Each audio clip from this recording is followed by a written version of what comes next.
Halo teman-teman pecinta catur, welcome to my channel Mukas Chess Experience.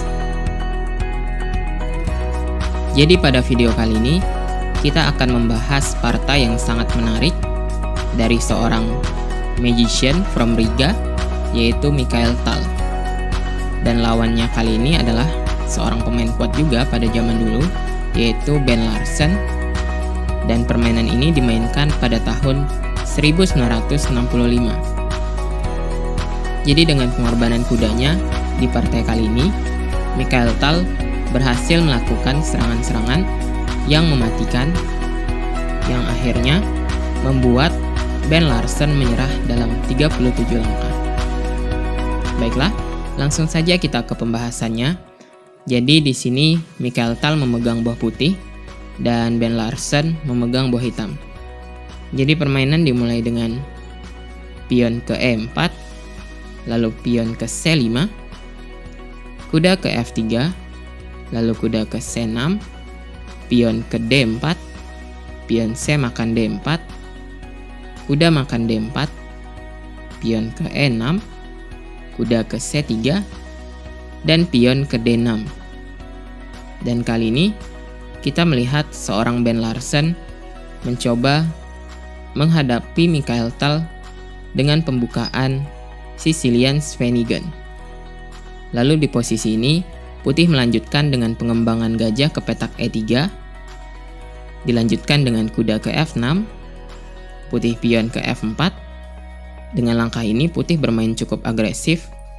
Langkah ini bertujuan untuk mengontrol petak E5 dan juga sewaktu-waktu bisa melakukan dorongan pion ke E5 untuk membuka diagonal bagi gajah putih yang biasanya diletakkan di petak D3. Lalu di sini hitam melanjutkan dengan gajah ke E7, menteri ke F3 dari putih dengan maksud persiapan melakukan rokade ke sayap menteri, yang mana hitam melanjutkan dengan rokade pendek di sini. Lalu putih rokade panjang, yang berarti di sini permainan ini akan berlangsung sangat tajam karena kedua belah pihak melakukan rokade berlawanan arah di sini. Dan memang biasanya jika melakukan rokade berlawanan arah, banyak terjadi pengorbanan-pengorbanan yang bisa dilakukan oleh kedua belah pihak di posisi seperti ini. Lalu di sini hitam melanjutkan dengan menteri ke C7, melepaskan menteri dari tekanan sepanjang jalur D dari putih, kuda D ke B5, mengancam menteri yang ada di C7, menteri ke B8, lalu putih pion ke G4 dengan maksud dorongan pion ke G5 untuk mengusir kuda dari petak baiknya yang ada di F6. Lalu hitam pion ke A6 mengancam kuda yang ada di B5, putih lalu mengembalikan kuda ke petak D4, hitam memakan kuda, lalu gajah makan kuda di sini, pion ke B5, dan di sini hitam juga bermaksud melakukan serbuan pion di sayap menteri untuk menyerang raja milik putih. Lalu putih pion ke G5 mengancam kuda yang ada di F6, hitam kuda ke D7, putih gajah ke D3, mempersiapkan gajah di diagonal panjang yang mengarah ke petak H7, sehingga gajah ini akan membantu putih untuk melakukan serangan terhadap raja hitam. Hitam pion ke B4 mengancam kuda yang ada di C3, dan disinilah pengorbanan dari Mikhail Tal dengan langkah kuda ke D5. Dan langkah ini merupakan sebuah pengorbanan posisional yang memang sangat sulit ditemukan jika tidak memahami posisi yang ada di permainan dengan sangat baik. Jadi kenapa pengorbanan posisional itu sedikit sulit ditemukan? Karena pengorbanan posisional biasanya tidak mengharapkan langsung mendapatkan posisi yang lebih baik, seperti langsung mendapatkan skakmat ataupun mendapatkan materi yang lebih besar setelah melakukan pengorbanan. Tapi pengorbanan posisional lebih bertujuan untuk mendapatkan serangan dengan mengaktifkan buah-buah lain miliknya. Dan di sini setelah pion E makan D5, lalu pion E makan D5, maksud dari pengorbanan Mikhail Tal di sini adalah untuk membuka diagonal bagi gajah putih yang ada di D3. Jadi di posisi ini memang cukup mengerikan. Kita melihat dua gajah dari putih yang ada di D4 dan juga D3 yang mengarah langsung ke raja milik hitam. Dan juga di sini putih mendapatkan jalur E terbuka yang bisa digunakan untuk mengancam gajah yang ada di E7. Baiklah, di permainan hitam melanjutkan dengan pion ke F5. Tapi sebenarnya di posisi ini langkah yang lebih baik bagi hitam adalah dengan langkah pion ke G6. Dan setelah pion ke G6, lalu putih pion ke H4, kuda ke C5, dengan maksud untuk melakukan pertukaran terhadap gajah yang ada di D3, yang merupakan gajah yang sangat aktif di sini. Gajah ke C4, lalu menteri ke B7, pion ke H5, gajah ke F5. Dan di posisi ini, putih mendapatkan serangan, tapi hitam dapat mempertahankan posisinya dengan sangat baik di sini. Walaupun langkahnya memang sedikit sulit bagi hitam, yang mungkin membuat Ben Larsen tidak melihat langkah-langkah seperti ini di permainan. Baiklah, kita kembali ke permainan. Jadi di permainan, Ben Larsen menjalankan pion ke F5, lalu benteng D ke E1 dari putih untuk mengancam gajah yang ada di E7. Lalu hitam menjaga gajah dengan benteng ke F7, pion ke H4 dari putih dengan maksud dorongan pion ke H5 dan juga pion ke G6 untuk membongkar pertahanan dari raja hitam.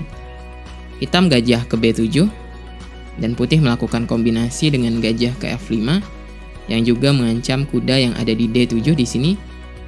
Selain itu ada ancaman gajah ke E6 di sini untuk mengepin benteng yang ada di F7.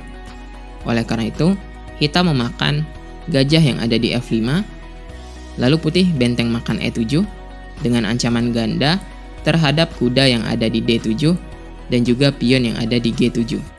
Dan di sini hitam melakukan langkah kuda ke E5 untuk menutup diagonal bagi gajah yang ada di D4, menteri ke E4, mengancam benteng, menteri ke F8, pion F makan E5. Di sini jika menteri makan benteng E7, maka putih menteri makan benteng F5.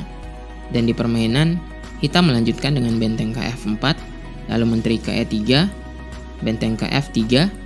Hitam bermaksud terus mengancam menteri putih dan berharap putih melakukan pengulangan langkah.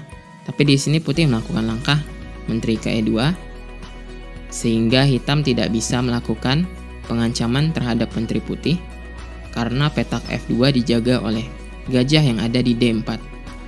Lalu hitam menteri makan E7, menteri makan F3, pion D makan E5, benteng ke E1, benteng ke D8, mengancam pion yang ada di D5, benteng makan E5, menteri ke D6, dan putih melakukan sedikit trik di sini dengan langkah menteri ke F4 dengan ancaman benteng ke E8 yang akan memenangkan menteri yang ada di D6. Jika gajah makan D5, maka benteng ke E8 mengancam skak yang wajib dimakan oleh hitam dan menteri makan menteri di sini. Dan posisi putih sangat unggul karena unggul menteri. Baiklah, kita kembali ke permainan.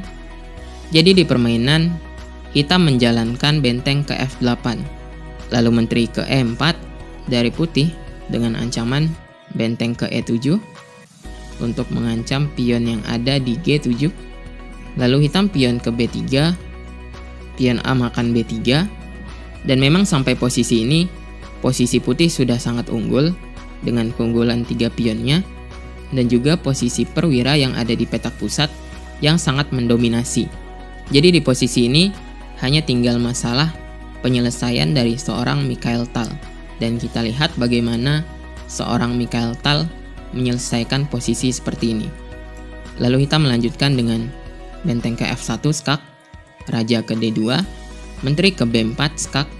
Dan di sini terlihat skak dari hitam sudah habis, sehingga hitam harus memainkan menteri ke D6. Dan di posisi ini Mikhail Tal melakukan langkah penyelesaian yang sangat hebat yang memang langkahnya cukup memaksa ya di sini dengan gajah ke C5 dengan ancaman terhadap Menteri Hitam, sehingga Hitam harus memakan gajah yang ada di C5, dilanjutkan dengan benteng ke E8 skak, lalu Hitam benteng ke F8 menutup skak, Menteri ke E6 skak, Raja ke H8, dan Menteri ke F7. Dan di posisi ini benteng tidak bisa memakan menteri karena terpin, dan benteng Hitam yang ada di F8 tidak bisa melakukan apa-apa lagi di sini. Dan setelah benteng makan benteng, lalu menteri makan benteng, menteri ke F8 dan menteri makan F8, Hitam akan mendapatkan skakmat. Setelah menteri ke F7 di sini, Ben Larsen menyerah. Baiklah teman-teman, itulah partai dari seorang magician from Riga yang memang sangat menarik untuk kita melihatnya dengan pengorbanan kudanya, lalu dilanjutkan dengan langkah penyelesaian yang sangat baik. Mikhail Tal berhasil memenangkan pertandingan. Baiklah teman-teman, mungkin sekian video analisa permainan kali ini. Jika teman-teman suka video seperti ini, jangan lupa untuk like, komen, dan subscribe agar channel ini bisa semakin berkembang dan semakin lebih baik lagi. Baiklah, dan sebagai tambahan, saya akan memberikan puzzle di sini, dan inilah posisinya. Teman-teman bisa menyelesaikannya dengan memberikan jawaban di kolom komentar. Baiklah, thank you for watching, dan sampai jumpa di video berikutnya.